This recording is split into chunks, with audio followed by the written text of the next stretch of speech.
Really appreciate that start. And we're going to transition now to thanks for the question about research to move more squarely into questions of research with our first of a few flash presentations. And for this first flash presentation, I'm really excited to introduce my colleague here in the Center for Bioethics and Humanities, Rachel Topazian. Dr. Topazian joined us last year after earning her PhD in health policy and management from the Johns Hopkins Bloomberg School of Public Health, and as has been referenced already, has special expertise in occupational health and privacy, though today she'll be talking about findings from an ARPA-H research study on a novel electroceutical.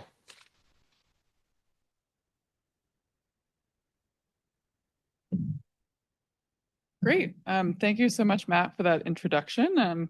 I think what I'm going to talk about today is hopefully a good example of really applied examples of some of those really great big picture questions that we just heard about in the keynote. So I'm going to start out by talking, actually first I want to do some acknowledgements to thank our incredible study team, which includes Matt and a number of other folks in this room. We also have a number of collaborators at MIT, at Brigham and Women's, and at NYU. And this is, as Matt mentioned, a study that's funded by ARPA-H, and I have no personal conflicts of interest to disclose. So I'll start out by talking about what ingestible and implantable medical devices look like, and then the specific kinds of devices that we were studying in this particular project. So one that may be well known to folks in this room is the PillCam. This is a capsule endoscopy device that's been around for quite a while. We're working with folks, as I mentioned, on the East Coast who are developing devices like this Firefly device that you can see in the center of the slide that's designed to detect restricted blood flow in the GI tract. And there's also interest in using ingestible devices, things that are the size of a pill, that could then implant in the stomach. And so the device that I'm going to talk about today is very similar to this one that's on the right-hand side of the slide. This is a Soma device that's designed to self-orient in the stomach and could be used to deliver large molecule treatments. So a lot of different use cases where you ingest kind of a smart device, and in our case, it then implants in the gut. We looked at the ELSI issues surrounding these kinds of ingestible and implantable devices, and specifically devices that were designed to treat diabetes and obesity. So as I said earlier, these are all devices that would implant in the gut. In our case, we're thinking they might implant for somewhere between 2 to 3 weeks, and then the patient would expel them, and they would deliver treatment either through an electronic stimulation or by delivering mRNA therapeutics. And there's really not very much evidence on ELSI issues on this topic. Our team did a scoping review of the ELSI issues surrounding ingestible and implantable devices and found that there was a lot of kind of theoretical speculation, a lot of ethical analysis of potential issues. So things like privacy and security, invasiveness, both physical invasiveness as well as other forms of invasiveness like lifestyle invasiveness, and then issues related to trust, and mostly thinking about patient and clinician trust. There was also some discussion in the literature about whether or not these kinds of devices merit unique informed consent considerations. So do we need to adapt our informed consent specific to these devices? But at the end of the day, there's very little empirical evidence on this topic. And so that's really the motivation for the results that I'm going to present today, is to try to understand how do key stakeholders who are involved in either designing these devices or maybe prescribing or using them, viewing the ELSI issues, the ethical, legal, and social issues that are relevant for their design and implementation. So in terms of the methods, this is a qualitative study. We did 50 total interviews, and we talked to folks in 5 different stakeholder groups that you can see up here. Talked to 10 folks in each group, including scientists and engineers, so people who are actually developing similar kinds of devices, in our case, anything that could be ingestible and implantable. We talked to clinical trialists who are actually thinking about how do you design and run a clinical trial, and how do you present this to participants. We talked to bioethicists and really tried also to talk to folks who have regulatory expertise to understand the legal implications. And then we talked to clinicians and patients who would either be prescribing these kinds of devices or in the case of patients who might actually be prescribed and be using these devices. And our main goals, as I've mentioned, are to understand a pretty broad range of ELSI issues. And you can see the full list that we talked about here, everything from benefits and risks to conflicts of interest, thinking about privacy, consent, equity, again, kind of a lot of the concepts that we just heard about in our keynote. Before I get to the kind of the meat of the results in our themes, I'll just touch briefly on our demographics. You can see here, the sample was fairly well balanced in terms of gender, roughly 50% female, 50% male across the groups. And in terms of race and ethnicity, it was predominantly a white sample. We had a little bit more diversity in the scientists and engineers, clinical trialists, and patients. And then down in that right-hand corner, you can see our distribution for the patient population for patients who had diabetes, obesity, or both. And as I mentioned a couple slides ago, we looked at a pretty wide array of LC issues. And this is a list of all of the themes that we started to identify. We're starting to write up the results this week. And so this is all very fresh for us. I'm just going to focus today on these three categories. And these are really the results that we felt were most relevant in terms of research ethics. And so given the theme of our conference, where we wanted to spend the most time. And so I'll just walk through each of these and give you a couple of examples and some quotes to give you a sense of what we're finding. So in terms of informed consent, overall, this was discussed by clinical trialists, by bioethicists, by clinicians, folks who are all involved in thinking about consent or actually administering consent. And the big takeaway and kind of how people couch their comments about consent was that we don't need dramatic departures for these devices, either in a research or in a clinical setting. Kind of the standard principles and practices that we have are sufficient. But we're also going to face the limitations that we know exist for informed consent in other settings. And people had a number of suggestions and ideas for how we might be able to make some tweaks, some improvements, or things that we know are just kind of extra important to think about for this kind of device as compared to another intervention. So this bioethicist, I think, sums this up nicely. They say, I think the typical informed consent process should be modified for most things because I think it's very incomplete, legalistic. It's treated as a one-time event. So I'm not sure there's anything particularly special about this. I mean, it's a complex medical treatment. There are other complex medical treatments, and I don't see it as particularly distinct. And so kind of getting at this concept that all the pros and cons and the things that we do well and all the drawbacks of informed consent apply to these technologies. But there were areas where clinical trialists and ethicists offered suggestions for how we can improve informed consent. And you'll see this second bullet here, some of these are not particularly unique to this device. So clear communication, which is something that I think we hear all the time about consent in a lot of different areas. But people also talked a lot about the need to emphasize that this is a new technology. And because it's a new technology, patients or participants may not be familiar with it and how it works. In the case of these devices, they may have the ability to transmit data to, let's say an app that could be on your smartphone. They may be transmitting data into the EHR. And it's important for participants to understand that and to understand what the privacy implications are for their data. A couple of people also emphasize that it's important to discuss how withdrawal from this study will work. And it's not that there's no precedent for this, but because it's an implantable device that could implant in the device in the gut for weeks at a time, withdrawal is not as simple as just saying, I don't want to participate anymore, I'm going to stop treatment. There may be some additional steps, or it may take a little while for you to actually withdraw from the treatment.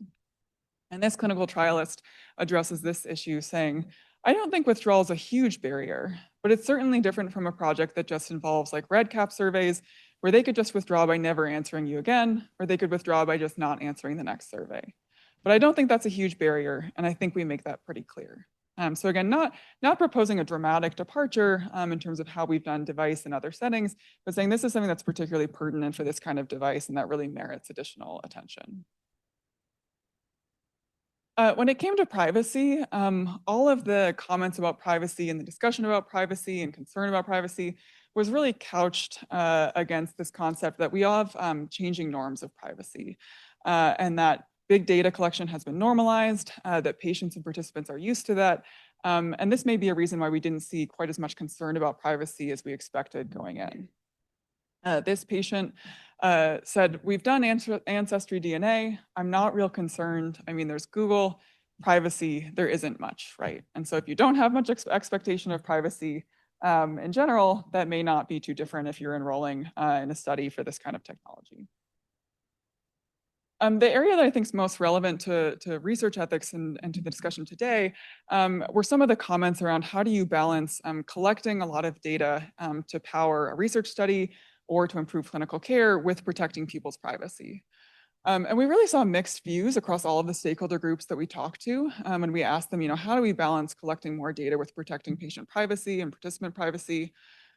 Most of the participants that we talked to really supported collecting data for the purpose of doing research. So, ensuring that we can improve care for diabetes and obesity, and for improving the device. So if it's being used in kind of a narrow sense to actually improve how the device is going to inform, and that will directly impact patient care.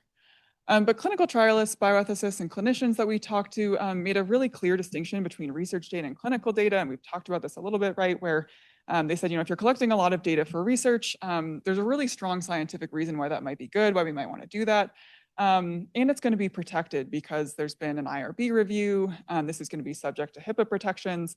And in a clinical sense, when we think about something like data overload or liability, if the clinician is receiving huge amounts of information, that's putting burden on the clinician to go through that. And it's also potentially putting burden on the patient if they're receiving all this data and they don't know how to interpret it. And then kind of the outliers here, scientists and engineers were the only group that wanted as much data as possible. I think probably not surprising, they were not overly concerned about privacy and would really be the folks who were using that data, or probably that's how they envision it. So a trialist here was explaining this balance, saying for clinical trials, you definitely want to try to get as much of a breadth of information that you can collect. Whereas I think once you figure out what's truly useful clinically, you maybe don't need to collect a lot of data if you find it's just not providing good clinical outcomes. So again, kind of really needing to focus on a couple of key points versus having a huge amount of data in a research context. And then finally, I'm just going to touch on a couple of comments and themes related to equity. The first one is related to equity and kind of designing for equity from the very beginning of drug and device development. And this was primarily discussed by scientists and engineers and clinical trialists who, again, are thinking more about that development stage. And you highlighted opportunities to try to improve equity in the design process by thinking about designing for shelf stability. Maybe this is a treatment that doesn't need cold chain refrigeration.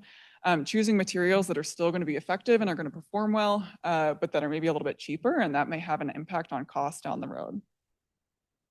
This scientist slash engineer said, choosing manufacturing methods that are low cost, materials that are low cost, devices that are effective in a range of temperatures and such, there are definitely things you can do on the preclinical side to decrease patient cost.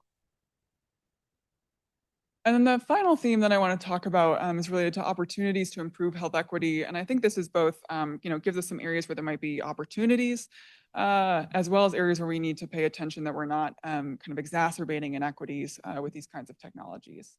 And so all of the stakeholder groups, except for patients, discussed the difficulty of ensuring diversity in clinical trials and talked about that as being a challenge for these kinds of technologies, while also acknowledging, this is not something that's unique to the device that you're asking me about. This is something that we struggle to do in general to ensure that our populations are diverse and representative of the ultimate patient population. In addition to that, bioethicists and clinicians raise concerns about digital literacy. Given that this is a new technology, maybe it's transmitting data to an app. Is this going to pose challenges to patients and participants who have lower digital literacy, who maybe don't have a smartphone, something like that? And then one of the areas where there was kind of some room for innovation or solutions is bioethicists suggested really relying on decentralized trials for a device like this, where you can ingest it.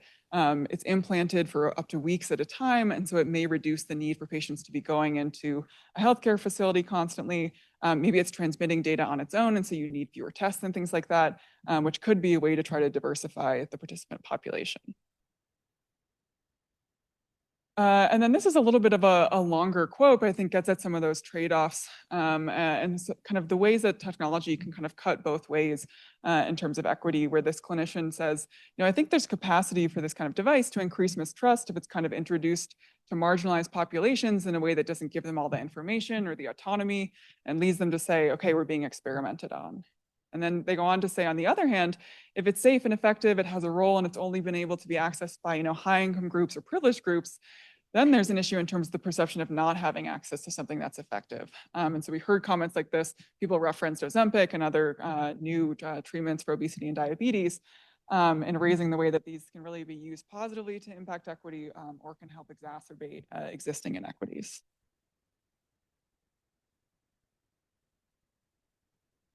One more slide, I think. It's not advancing, which is just our conclusions. I think that's the next one.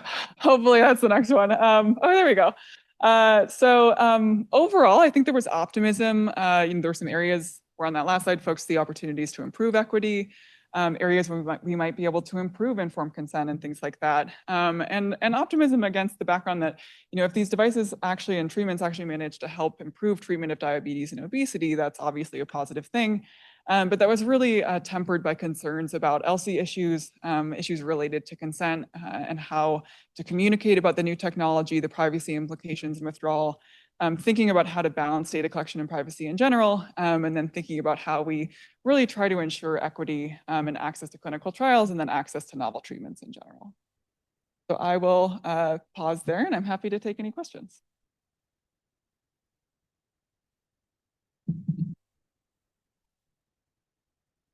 Have 5 minutes after each questions, and again, online folks can put questions in the chat, and we'll take questions here in person as well.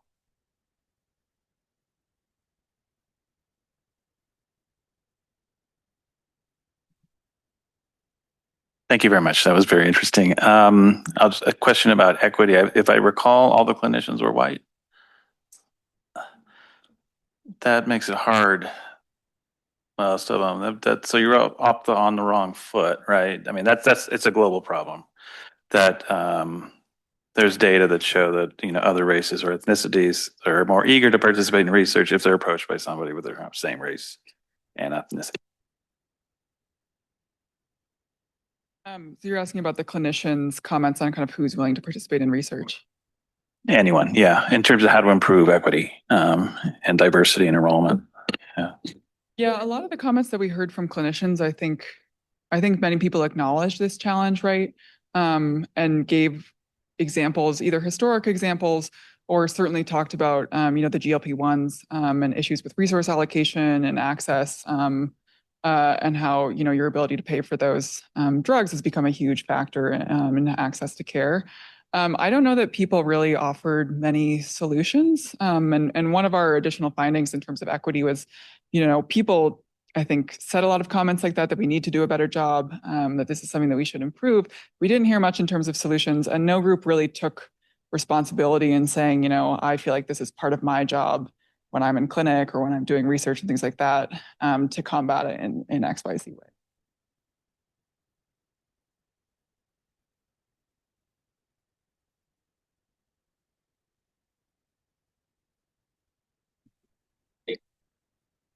Great talk. It was very fascinating with developing a new device, but since it's a new type of treatment, have you also considered going more on the LCA of the device, so the entire life cycle?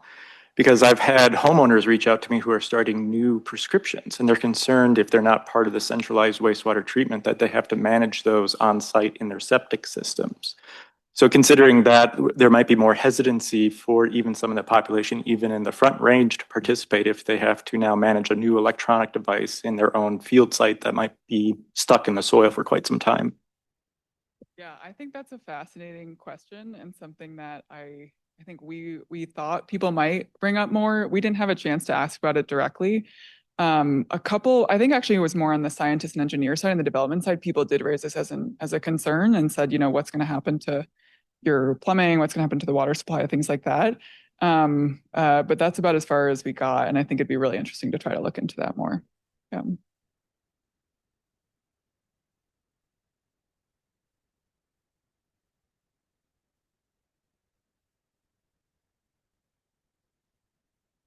Thank you. Yes, thank you. That's great.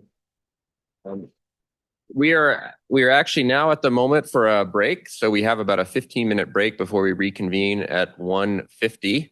And if you're not scared yet, we have glasses, wearable cameras, air monitors, and wastewater monitors yet to come. So stick around after the break. We'll be back in 15. Thanks.